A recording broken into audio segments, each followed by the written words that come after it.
दोस्तों, आजकल हम लोग बातें कर रहे हैं फ़िल्मों की और ऐसी फ़िल्मों की जो किसी न किसी साहित्यिक कृति पे बनी हुई है।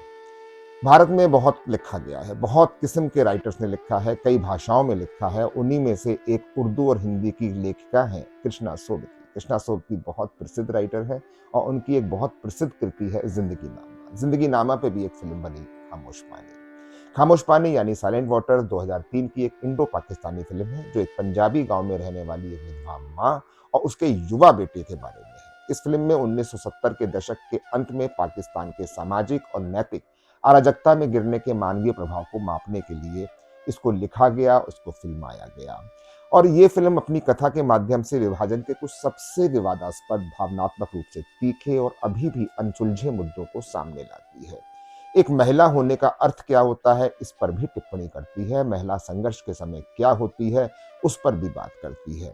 ये फ़िल्म कृष्णा सोबती के उपन्यास ज़िंदगी नामा पर आधारित है, जिसे भारतीय फ़िल्म निर्माता पारोमिता वोहरा ने शोएब हाशमी द्वारा इसकी पटकथा को लिखा है, पंजाबी से अनुवाद किया है और इस लिखावट को पाकिस्तानी डॉक्यूमेंट्री फ़िल्म निर्माता सबिया समर द्वारा निर्देशित किया गया है।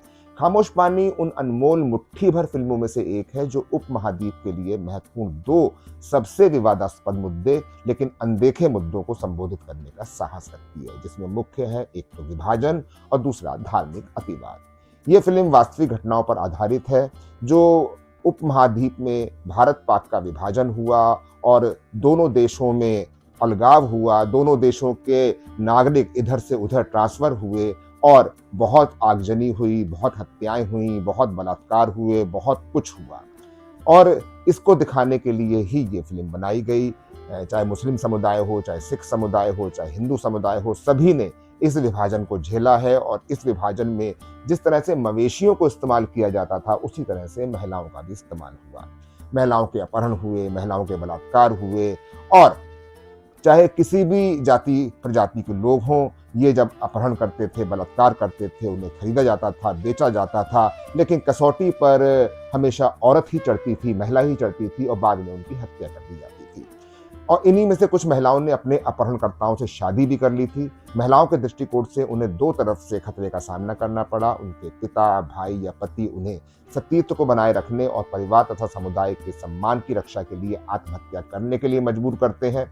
मूल रूप से ये फ़िल्म 2003 में रिलीज़ हुई थी। हालाँकि विडंबना ये है कि मुशर्रफ सरकार के अनुरोध के बावजूद पाकिस्तान में नहीं, खामोश पानी को लोकार्नो फ़िल्म फेस्टिवल में सर्वश्रेष्ठ फ़िल्म का पुरस्कार मिला था। फ़िल्म के केंद्रीय कैरेक्टर के लिए आयशा खान की भूमिका पहले अनुभवी पाकिस्तानी अभिनेत्री बुशरा अंसारी को ऑफ़र की गई थी।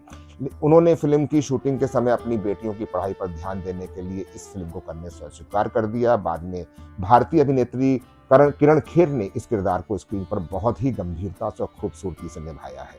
इस फ़िल्म ने 2003 का लोकार्नो अंतर्राष्ट्रीय फ़िल्म महोत्सव में शीर्ष पुरस्कार जीता है और सर्वश्रेष्ठ अभिनेत्री का अवार्ड किरण खेर को मिला। डॉन किस्कोट पुरस्कार विशेष उल्लेख में साबिया सुमार रही हैं। गोल्डन लेपर्ड में सर्वश्रेष्ठ फ़िल्म साबिया सुमार को मिला है। विश्वव्यापी जूरी का पुरस्कार साबिया सुमार को मिला। युवा जूरी का पुरस्कार विशेष उल्लेख जो है, इसमें भी साबिया सुमार रहीं और ये 2003 की बात है। नैंटस 3 महाद्वीप महोत्सव के श्रोता पुरस्कार में भी साबिया सुमार को सिल्वर मॉन्टगॉल्फियर पुरस्कार मिला और 2003 के कराची अंतर्राष्ट्रीय फिल्म महोत्सव में विशेष जूरी सदस्यों के चयन में भी सर्वश्रेष्ठ अभिनेत्री जो है किरण खेर रही और सर्वश्रेष्ठ पटकथा का पुरस्कार पारोमिता वोहरा को मिला। खामोश पानी में जो चीज सबसे कारगर साबित हुई है वह है निर्देशक का ट्रीटमेंट। फिल्म के प्रभाव में एक सौम्यता है जो संवादों की भरमार के बजाय इसके पात्रों की खामोशी के माध्यम से अधिक बात कही गई है। फिल्म खत्म होने के बाद भी कई दृश्य दिमाग में बने रहते हैं।